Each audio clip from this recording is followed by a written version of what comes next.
एक ऐसा नबी जिसकी मौत के बाद यहूदियों पर सबसे बड़ा अजाब आया। ऐसा नबी जिसे अल्लाह ने कुरान में अपनी रूह कहा है, जिसके नाम पर दुनिया का सबसे बड़ा मजहब कायम हुआ। एक ऐसा नबी जिसे ऐसे मूजिज़े दिए गए थे जो किसी और नबी को नहीं दिए गए।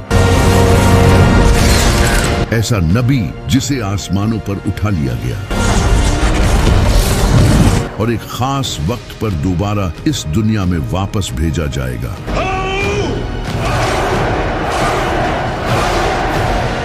उसका नाम था हजरत ईसा अलैहिस्सलाम। लेकिन आखिर किस तरह इस इंसान को, जो लोगों को तौहीद सिखाने आया था, उसी को खुदा बना दिया गया और किस तरह बाइबल को चेंज कर दिया गया, चले जानते हैं।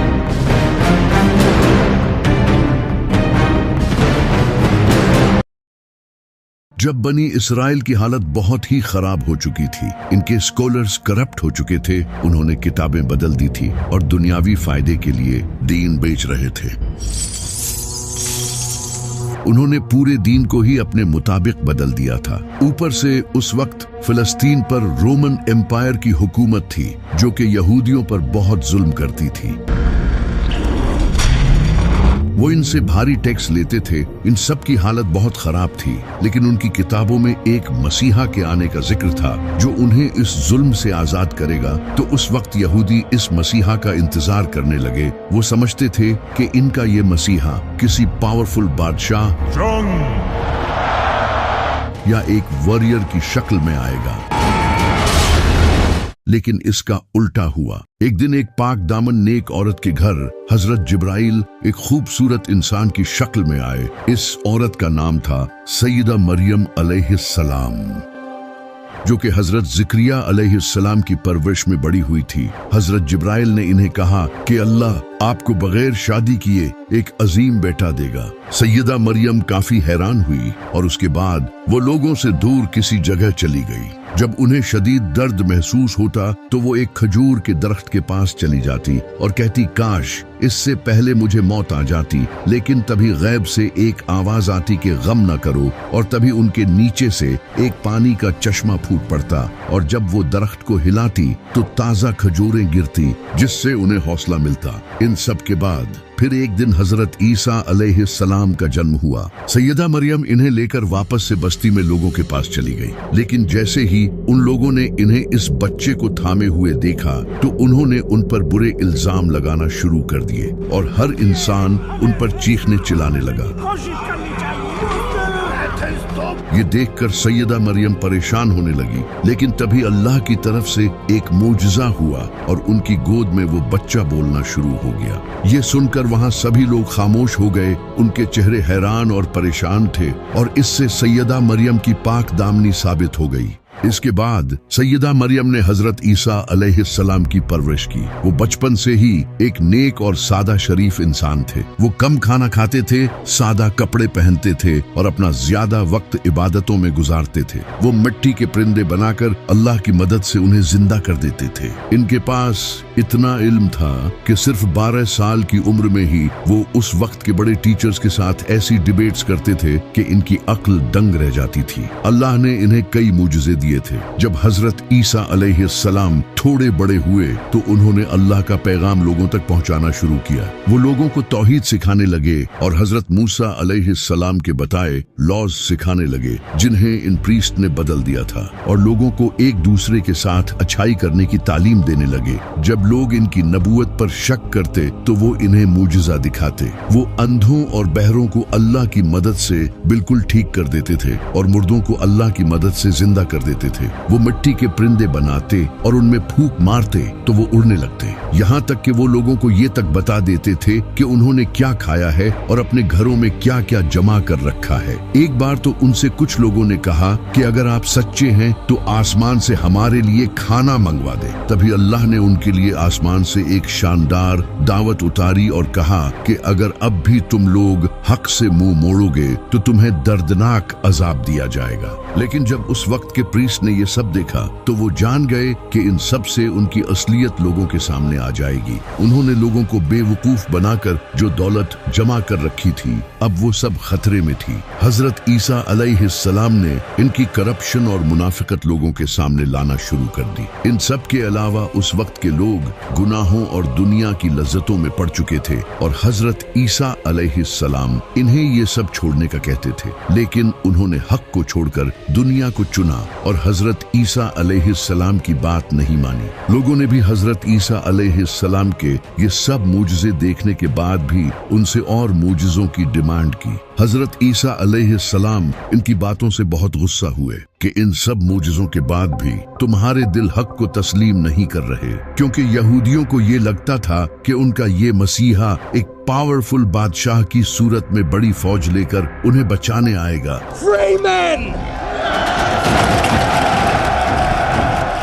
जबकि हजरत ईसा अलैहिस्सलाम उनकी तरह ही एक आम इंसान थे, बल्कि वो तो और भी ज्यादा सादा जिंदगी गुजारते थे। उस वक्त फिलिस्तीन भी रोमन एम्पायर के अंडर था। जब रोमन एम्पायर के बादशाह ने ये देखा कि एक इंसान लोगों को इन्फ्लुएंस कर रहा है और लोग इसे फॉलो कर रहे हैं, तो ये उनकी हुकूमत के लिए भी एक बड़ा खतरा था। इसी का फायदा उठाकर कई यहूदी प्रीस्ट रोमन एम्पायर के पास गए और उन्हें हजरत ईसा अलैहिस्सलाम के खिलाफ उकसाया और कहा ये इंसान बादशाह बनना चाहता है और इसीलिए ये सब कर रहा है। इसके बाद उन प्रीस्ट ने रोमन बादशाह के साथ मिलकर हजरत ईसा अलैहिस्सलाम को कत्ल करने का प्लान बनाया। इसी दौरान हजरत ईसा अलैहिस्सलाम अपने सहाबा के साथ खाना खा रहे थे। तभी उन्होंने उनसे कहा कि तुम में से कोई एक इंसान मुझे धोखा देगा, और फिर ऐसा ही हुआ। इन्हीं में से एक इंसान कुछ पैसों के बदले फौजियों को उनके बाग ले आया और इसी पॉइंट पर अल्लाह ने हजरत ईसा अलैहिस्सलाम को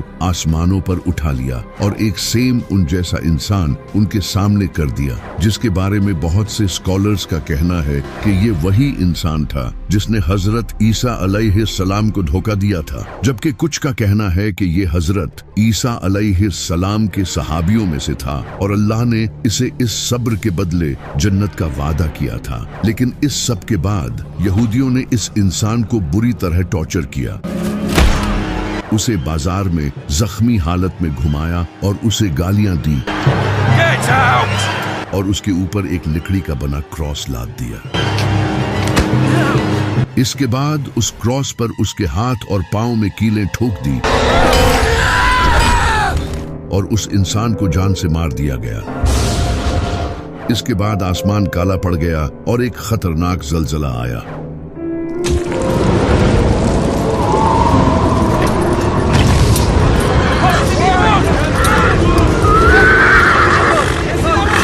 ये उन लोगों के लिए एक निशानी थी आने वाले अजाब की। लेकिन हजरत ईसा अलैहिस्सलाम को एक खास वक्त के लिए आसमानों पर उठा लिया गया है। अब वो दज्जाल का मुकाबला करने आएंगे, जिस पर हमने एक प्रॉपर वीडियो बनाई है। इस इंसान की मौत के बाद इनके साथियों के दरमियान डिस्कशन होने लग गई। इनके कुछ सहाबा ये मानते थे कि अल्लाह ने हजरत ईसा अलैहिस्सलाम को आसमानों पर उठा लिया है, जबकि कुछ का कहना था कि वो मर चुके हैं, जबकि कुछ का कहना था कि वो वापस आएंगे। इस तरह हजरत ईसा अलैहिस्सलाम के बारे में कहानियां फैलने लगी। एक फिरका हजरत ईसा अलैहिस्सलाम को अल्लाह का नबी मानता था, जबकि दूसरा फिरका इन्हें शहीद मानता था और तीसरे फिरके ने इन्हें अल्लाह का बेटा बना दिया। इस वक्त तक बाइबल एक बुक की फॉर्म में नहीं आई थी। लोगों को हजरत ईसा अलैहिस्सलाम की टीचिंग जुबानी याद थी और कुरान भी बिल्कुल ऐसे ही नाजिल हुआ था। आप सल्लल्लाहु अलैहि वसल्लम की वफात के कई साल बाद जाकर कुरान एक बुक की शक्ल में आया था। लेकिन कुरान और बाइबल में फर्क ये था कि कुरान की प्रोटेक्शन की जिम्मेदारी अल्लाह ने अपने हाथ में ली थी और बाइबल के साथ ऐसा नहीं था। इस वजह से लोगों ने बाइबल को चेंज कर दिया। जब 70 ईस्वी में एक इंसान जो कि हजरत ईसा अलैहिस्सलाम के फॉलोअर्स से इतनी नफरत करता था कि उन्हें टॉर्चर करता और जेलों में डाल दिया करता था, इस इंसान का नाम था सॉल ऑफ टार्सिस। इसने काफी टाइम तक हजरत ईसा अलैहिस्सलाम के फॉलोअर्स को टॉर्चर किया गया, क्योंकि हजरत ईसा अलैहिस्सलाम के ये फॉलोअर्स एक अल्लाह की इबादत करते थे और इन रोमन के झूठे खुदाओं की पूजा नहीं करते थे। इस वजह से हजरत ईसा अलैहिस्सलाम के इन फॉलोअर्स ने बहुत जुल्म सहा। लेकिन फिर एक दिन इसने क्लेम किया कि इसने ख्वाब में हजरत ईसा अलैहिस्सलाम को देखा है, जबकि इसने अपनी लाइफ में कभी हजरत ईसा अलैहिस्सलाम को देखा ही नहीं था। इसके बाद इसने अपना नाम चेंज करके पॉल द अपोस्टल रख लिया। इसने लोगों को ये बताना शुरू किया कि हजरत ईसा अलैहिस्सलाम कोई नबी नहीं बल्कि खुदा के बेटे थे। इसने ये आइडिया ग्रीक्स और रोमन से लिया था, जिनके झूठे खुदाओं के बेटे भी हुआ करते थे, जैसे हेराक्लस। इसने इन आइडियाज से अपनी एक अलग ही क्रिश्चियनिटी बना ली, जिसे उस वक्त के लोग एक्सेप्ट करने लगे, क्योंकि वो पहले से ही ग्रीक्स और रोमन्स के इन कॉन्सेप्ट को मानते थे। तो ये नई टाइप की क्रिश्चियनिटी उन्हें रिलेटेबल लगी। पॉल ने लोगों से कहा कि जीसस ने अपनी जान की कुर्बानी इंसानियत के गुनाहों की माफी के लिए दी है। इनके तरीकों पर चलने की हमें कुछ खास जरूरत नहीं है, बल्कि हमें तो इनकी इस कुर्बानी को मानना है। यानी कि इस इंसान ने क्रिश्चियनिटी को ही बदल दिया था। इसने डिफरेंट चर्चेस को लेटर भेजे और बाइबल में अपने इन कॉन्सेप्ट्स को ऐड करवाया, जो कि बाद में जाकर न्यू टेस्टामेंट का हिस्सा बने। लेकिन जेरूसलम में हजरत ईसा अलैहिस्सलाम के कुछ फॉलोअर्स ने पॉल के इन आइडियाज को रिजेक्ट किया और उन्हें अल्लाह का एक नबी ही माना। इन्हीं लोगों में से एक हजरत ईसा अलैहिस्सलाम के भाई भी थे। लेकिन इनकी इन बातों की तरफ लोगों ने ध्यान नहीं दिया और पॉल की इस नई क्रिश्चियनिटी को लोगों ने एक्सेप्ट करना शुरू कर दिया और ये लोगों में फेमस हो गई। इस वक्त तक बाइबल को एक बुक की शक्ल दे दी गई थी और इसे हजरत ईसा अलैहिस्सलाम की वफात के 40 से 80 साल बाद लिखा गया था और इसके 4 गॉस्पल्स थे, मार्क, मैथ्यू, लूक और जॉन। इन चारों गॉस्पल्स में हजरत ईसा अलैहिस्सलाम के बारे में एक दूसरे से डिफरेंट बातें लिखी थी और कई ऐसी बातें भी लिखी थी जो कि हजरत ईसा अलैहिस्सलाम ने कभी भी नहीं कही। हजरत ईसा अलैहिस्सलाम के मूजज़े, जैसे मुर्दों को जिंदा करना, परिंदों में रूह डालना, इन्हें अल्लाह का बेटा प्रूव करने के लिए दलील के तौर पर यूज किया जाने लगा, जबकि ये तो मूजज़े उन्हें अल्लाह की तरफ से दिए गए थे। लेकिन उस वक्त कई पुरानी गॉस्पल्स भी मौजूद थी, जैसे कि Gospel of Thomas, Gospel of Barnabas, Gospel of Hebrews. इनमें हजरत ईसा अलैहिस्सलाम को एक नबी ही लिखा गया था, लेकिन उन गॉस्पल्स को चर्च के लीडर्स ने गलत कहा और इन्हें कबूल नहीं किया। लेकिन अभी सारे क्रिश्चियन हजरत ईसा अलैहिस्सलाम को खुदा का बेटा नहीं मानते थे। फिर 4th सेंचुरी में Constantine the great Roman empire का बादशाह बना। इस वक्त इसकी पूरी एम्पायर पॉलिटिक्स, जंग और रिलीजन की वजह से आपस में ही डिवाइड हो चुकी थी। तो इसने अपनी पूरी एम्पायर को यूनाइट करने के लिए लोगों को आजादी दे दी कि वो अपने रिलीजन को ओपनली फॉलो कर सकते हैं। ये पहली बार हुआ था कि क्रिश्चियनिटी भी एक रिलीजन बन चुकी थी जिसे लोग आजादी से फॉलो कर सकते थे। इससे पहले लोग क्रिश्चियंस पर जुल्म करते थे और इनके रिलीजन के भी खिलाफ थे। इस वक्त क्रिश्चियनिटी के 2 फिरके थे, एक जो हजरत ईसा अलैहिस्सलाम को नबी मानते थे, दूसरे जो इन्हें खुदा का बेटा मानते थे। इन्हीं फिरके में से एक इंसान खड़ा हुआ जिसका नाम था एरियस, जो कि लोगों को बताने लगा कि हजरत ईसा अलैहिस्सलाम अल्लाह के नबी थे, न कि उनके बेटे। इनकी बातों को कई लोगों का सपोर्ट भी मिला, लेकिन उस वक्त के चर्च के लीडर्स ने इसकी सख्त मुखालफत की, जो कि हजरत ईसा अलैहिस्सलाम को खुदा का बेटा मानते थे। इससे पूरी एम्पायर में कॉन्फ्लिक्ट पैदा हुआ और लोग एक दूसरे की मुखालफत करने लगे। जब कॉन्स्टेंटीन को यह पता चला तो इसने इस इश्यू को फौरन हल करने का सोचा, क्योंकि इसने लोगों को यूनाइट करने के लिए ही तो रिलीजन फॉलो करने की आजादी दी थी, लेकिन अब तो और ज्यादा इश्यूज आने लग गए थे। तो कॉन्स्टेंटीन ने एक बड़ी काउंसिल बुलाई जिसमें 300 से भी ज्यादा प्रीस्ट आए। इन सब के दरमियान एक मीटिंग हुई, लेकिन इस मीटिंग में एरियस के इस आइडिया को लोगों ने रिजेक्ट कर दिया और हजरत ईसा अलैहिस्सलाम को खुदा का बेटा डिक्लेयर कर दिया। इसके बाद से जो भी हजरत ईसा अलैहिस्सलाम को खुदा का बेटा नहीं मानता था, उसकी बाइबल्स को जला दिया जाता था और उन्हें मार दिया जाता था।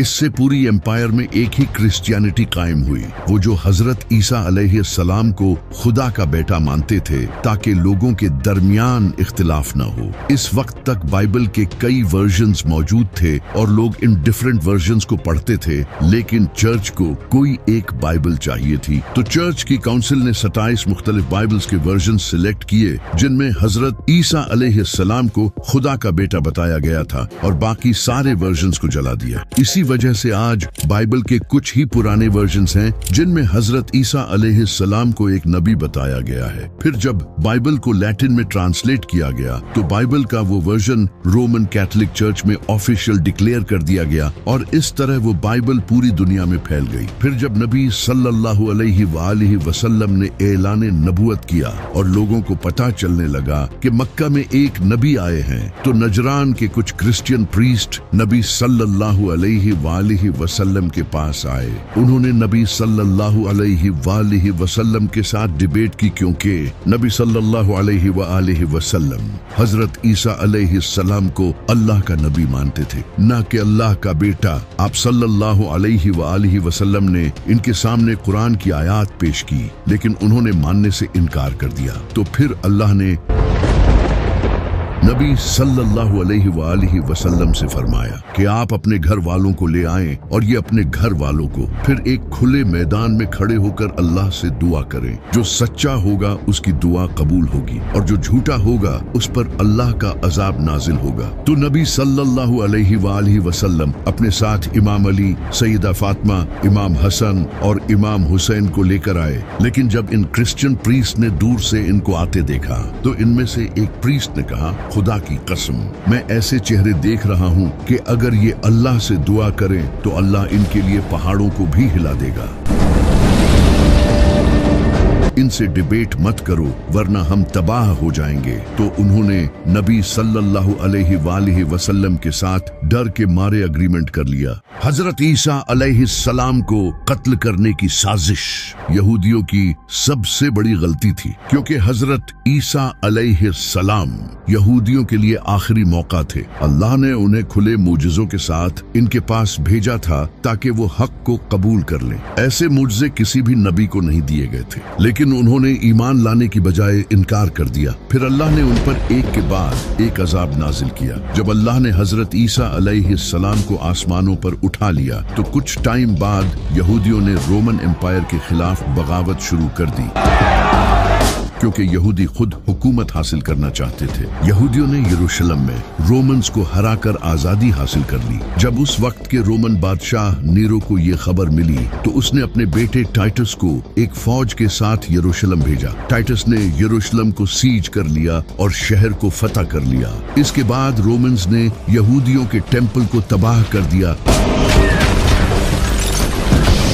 और ये हजरत ईसा अलैहिस्सलाम ने पहले ही बता दिया था, जो आज भी बाइबल में लिखा है। जब टेम्पल तबाह कर दिया गया तो इसकी एक दीवार बाकी रह गई जो आज तक मौजूद है, जिसे यहूदी चूमते हैं। यही वो वेस्टर्न वॉल है। सिर्फ टेम्पल ही नहीं, रोमन्स ने 10 लाख से ज्यादा यहूदियों को कत्ल कर दिया, हजारों यहूदियों को गुलाम बना लिया गया, और आखिरकार इन्हें यरूशलेम से निकाल दिया गया, जिसके बाद यहूदी दुनिया भर में बिखर गए। इस वक्त यहूदी अब भी रोमन एम्पायर के अंडर थे। फिर एक दिन रोमन बादशाह कॉन्स्टेंटाइन ने क्रिश्चियनिटी कबूल कर ली और क्रिश्चियनिटी को रोमन एम्पायर का ऑफिशियल मजहब बना दिया। इसके बाद रोमन्स ने यहूदियों को मारना शुरू कर दिया, क्योंकि वो इन्हें हजरत ईसा अलैहिस्सलाम का कातिल समझते थे। यूं यहूदी और क्रिश्चियंस एक दूसरे के दुश्मन बन गए, और ये दुश्मनी सदियों तक जारी रही। यहूदियों पर जुल्म होते रहे। फिर 15th सेंचुरी में कैथोलिक चर्च पूरे यूरोप का सबसे बड़ा चर्च बन गया, और क्रिश्चियनिटी पूरे यूरोप में फैल गई। इसी वजह से स्पेन, इंग्लैंड, फ्रांस और जर्मनी जैसे कई कंट्रीज से यहूदियों को निकाल दिया गया। इन्हें जबरदस्ती क्रिश्चियनिटी कबूल करने पर मजबूर किया गया, और जो इनकार करते थे उन्हें कत्ल कर दिया जाता। इन्हें बड़ी पोस्ट्स पर जॉब्स भी नहीं दी जाती, और इन पर बहुत जुल्म किए जाते थे। ये सब तकरीबन 1000 साल तक चलता रहा। फिर वर्ल्ड वार 2 हुई, जिसमें नाज़ियों ने लाखों यहूदियों को कत्ल किया और उन पर बहुत जुल्म हुआ। ये सब देखकर क्रिश्चियंस को यहूदियों पर तरस आने लगा और वो अपने चर्चेज में यहूदियों के हक में आवाज उठाने लगे।